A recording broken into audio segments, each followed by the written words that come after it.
Hello student, स्वागत है हमारे एग्जाम वेब्स के ऑनलाइन प्लेटफॉर्म पे। मेरा नाम है ट्विंकल मालवीय और आपको पता है स्टूडेंट्स की एमपीपीएससी के लिए यूनिट 10 बहुत इंपॉर्टेंट है, जिसमें आयोग पढ़ने होते हैं। ठीक है, और उन आयोगों के लिए हमें एक ऐसा रिवीजन नहीं हो पाता हमारा कि हमें जल्दी जल्दी सारे फैक्ट्स याद हो पाए। तो यहाँ मैं डिटेल में नहीं, आपको एक रिवीजन टाइप का यहाँ पर पूरा करवाऊंगी आयोगों का। ठीक है, और ज़्यादा लंबा सेशन नहीं रहेगा हमारा, इससे आप प्रैक्टिस कर सकते हैं। लेकिन आप, मेरा ये मानना है, एक बार आप डिटेल में पढ़िए फिर ये वीडियो पे देखिए, तो इससे क्या होगा, आपको बहुत अच्छे से रिकॉल हो जाएगा। ठीक है, तो आज हम पहला पढ़ रहे हैं निर्वाचन आयोग। ठीक है, इसका गठन कब हुआ था, मैंने यहाँ पर सब लिख के रखा है आप लोगों के लिए। इसका गठन हुआ था 25 जनवरी 1950 को। ठीक है, आप लोगों को पता होगा स्टूडेंट्स कि 25 जनवरी को हम लोग क्या मनाते हैं, मतदाता दिवस भी मनाते हैं। ये भी नहीं याद करिए, मतदाता दिवस। और ये हमने कब से स्टार्ट किया है, 2011 से। ठीक है, निर्वाचन आयोग यानी कि इलेक्शन कमीशन एक कैसा निकाय है, एक संवैधानिक कॉन्स्टिट्यूशनल निकाय। संवैधानिक निकाय कैसे कहते हैं, जिनका वर्णन हमारे देश के संविधान में हो, उन्हें संवैधानिक निकाय कहते हैं। यानी कि निर्वाचन आयोग का वर्णन हमारे देश के संविधान में है। ठीक है, तो ये एक संवैधानिक निकाय है, बहुसदस्यीय निकाय है, स्वतंत्र निकाय है और अर्धन्यायिक निकाय। मैंने इतनी पॉइंट क्यों लिखे, इसके नेचर, प्रकृति में नेचर क्या होता है स्टूडेंट, जैसे हम लोग बोलते हैं ना तुम्हारा नेचर कैसा, हमारा, ऐसे ही इस निकाय का नेचर कैसा है। ये स्वतंत्र है, इंडिपेंडेंट है, अर्धन्यायिक है, क्वासी जुडिशियल है, मल्टी मेंबर बॉडी है और एक कॉन्स्टिट्यूशनल बॉडी है। आपको पता है जो यूनिट 10 में 10 मतलब यूनिट 10 में हमारे जो आयोग दिए गए हैं उसमें कुछ कॉन्स्टिट्यूशनल है, मतलब कुछ संवैधानिक है, कुछ सांविधिक है और कुछ कार्यकारी निकाय। ठीक है, तो आपसे क्वेश्चन कैसा बनेगा एमपीपीएससी में, निर्वाचन आयोग है संवैधानिक निकाय है, बहुसदस्यीय है, अर्धन्यायिक है या उपरोक्त सभी है। ठीक है, ऐसा बन सकता है क्वेश्चन। ठीक, इसका मुख्यालय कहाँ है, दिल्ली में है। पहले चुनाव आयुक्त कौन थे, पहले चुनाव आयुक्त थे सुकुमार सेन। ठीक है, नाम इंपॉर्टेंट है, याद रखना है। और आपको ये भी पता याद रखना है कि जो पहले निर्वाचन हुए थे, फर्स्ट इलेक्शन जो हुए थे, ठीक है, फर्स्ट इलेक्शन जो हुए थे वो इन्हीं के समय हुए थे। ठीक है, वर्तमान में कौन है चुनाव आयुक्त, मुख्य चुनाव आयुक्त राजीव कुमार है। आपको पता है कि अभी हमारी संरचना कैसी है, एक मुख्य चुनाव आयुक्त होता है, उसके साथ में 2 अन्य चुनाव आयुक्त होते हैं। तो अभी कौन है, राजीव कुमार है। पहली महिला मुख्य चुनाव आयुक्त पूछा जाए आपसे तो वो वीएस रमा देवी है। वीएस रमा देवी के बारे में जो स्टूडेंट्स मुझसे पढ़ चुके हैं, मैंने उनको और भी बातें बताई हैं, आप लोग कमेंट करिए, नहीं तो मैं अगले आपको लेक्चर में वीएस रमा देवी के बारे में एक और इम्पोर्टेंट फैक्ट मैं आपको बताऊंगी। ठीक है, कि आपने इनका नाम और कहाँ सुना है।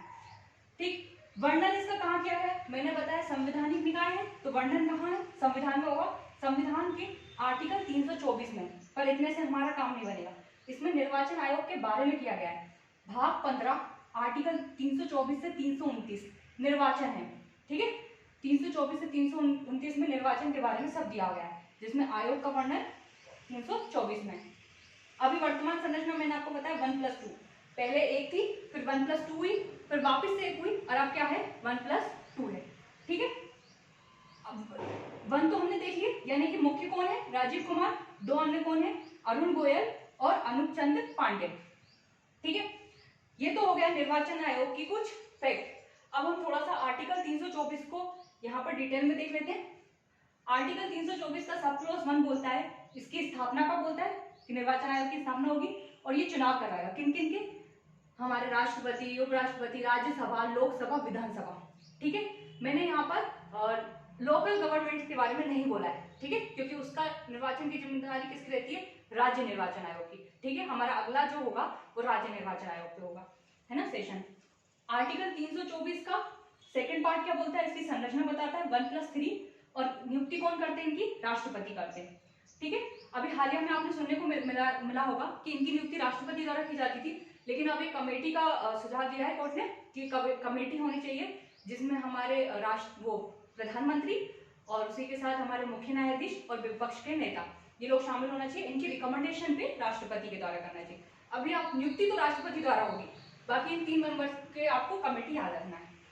आर्टिकल 324 का 3 बोलता है कि मुख्य चुनाव आयुक्त क्या होगा, अध्यक्ष होगा, किसका, ये जो ये आयोग दिख रहा है ना 1+3 वाला, भाई ये 1+3 लिखा है, 1+2।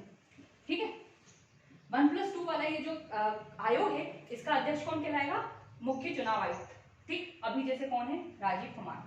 ठीक है, 324 के 4 में प्रादेशिक आयुक्त की नियुक्ति होगी, है ना, प्रादेशिक आयोग की नियुक्ति होगी। आप लोग स्क्रीनशॉट लीजिए।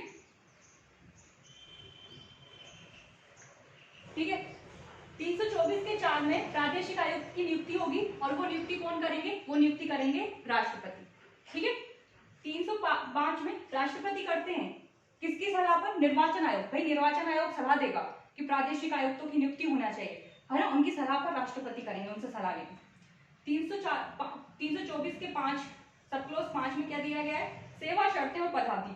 देखिए स्टूडेंट्स, किसी भी संविधान में कहीं पर भी इनकी पदावधि, इनके वेतन भत्तों का उल्लेख नहीं है। ठीक है, उसके लिए नियम बनाएंगे और नियम कौन बनाते हैं, राष्ट्रपति बनाते हैं। ऐसे ही 1991 में इनके लिए बनाया गया है नियम, जिसके अनुसार इनका वेतन होता है 2.5 लाख रुपए। ठीक है, जो किसके समान होता है, सुप्रीम कोर्ट के न्यायाधीशों के समान होता है। ठीक है, पदावधि होगी 6 वर्ष और 65 वर्ष। जो मुख्य चुनाव आयुक्त का वेतन भत्ते हैं वही अन्य चुनाव आयुक्त के होंगे। ये त्याग पत्र किसे दे सकते हैं, राष्ट्रपति ने नियुक्ति की है तो राष्ट्रपति को त्याग पत्र देंगे। और इनको हटाएंगे कैसे, सुप्रीम कोर्ट के जज के द्वारा। अब यहाँ एक बात याद रखनी है, जो मुख्य चुनाव आयुक्त है उसको तो एससी के जज के समान हटाएंगे, यानी कि सुप्रीम कोर्ट के जजों को कैसे हटाया जाता है, ये आपके पॉलिटी का विषय है कि सुप्रीम कोर्ट के जजों को कैसे हटाया जाता है। लेकिन जो अदर हैं, जो 2 अन्य हैं, उनको ये व्यक्ति सिफारिश करेंगे, भैया मुख्य चुनाव आयुक्त क्या करेंगे, सिफारिश करेंगे किससे, राष्ट्रपति से, कि इन लोगों को हटा दो, इन लोगों को ऐसे हटाया जाता है। बाकी जो मेन है उसको कैसे हटाया जाएगा, जिससे सुप्रीम कोर्ट के जजों को हटाया जाता है।